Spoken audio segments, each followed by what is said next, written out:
Hey everybody, Joel here. So I did a tile backsplash probably about 4 months ago, and I kind of knew this would happen. I should have known better. I do know better, but right, this is a kitchen countertop. I'm right here by my window and the sink.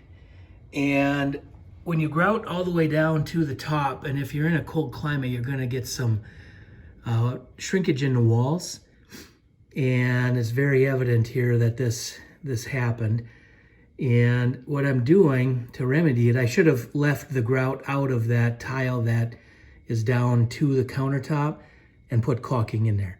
So what I'm doing is I'm taking the multi-tool here and just gouging it out. And it's doing a really good job. That's a little bit rough. I have to clean this up yet here and vacuum it clean. But that's getting that grout out of there. The corner was the same way. There was a little bit of separation in the corner there. So I'm just gonna caulk the corner. I've got some white tile caulk and along this edge of the counter. This one wasn't cracked at all because it's an interior wall and it was just fine. But I figured if I'm gonna caulk all the rest, I should make them look all the same. So I will do that. But this looks absolutely hideous where it has separated from the countertop. So if your countertop backs up to the tile, it's not quite as noticeable necessarily if you're able to get that in there. But this one goes down on top of the countertop. So just taking some time and gouging it out here with the multi-tool.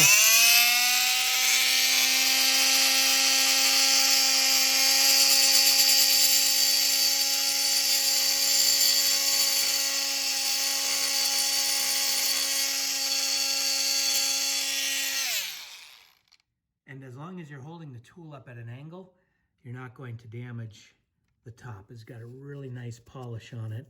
So I go in and I gouge that out, and then I'm taking my putty knife and just rubbing it, using it at an angle inside there just to get the bottom stuff off. And it comes out really nice and smooth.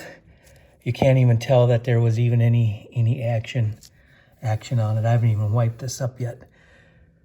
So just a mistake by me, makes for extra work, but I think it will come out just fine and look really good. Let me see. Oh, the tub and tile caulk. It's just basic DAP. Just basic DAP tub and tile caulk that I'm going to put in the back there. Mold and mildew resistant. Should work out just fine.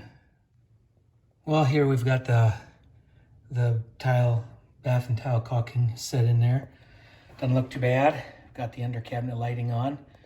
Looks much better than it did anyways.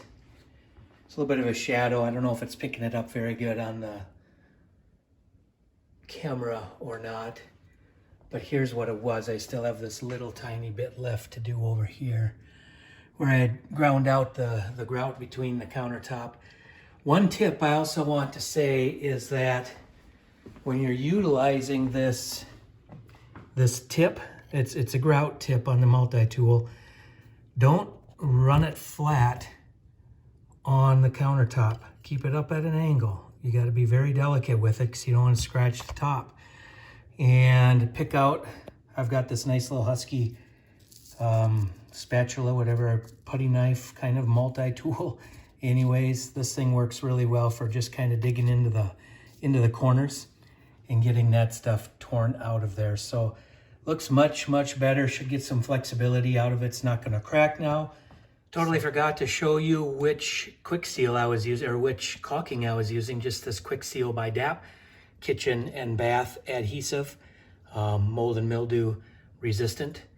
So just wanted to give you a peek at the product that I was using for sealing the grout line.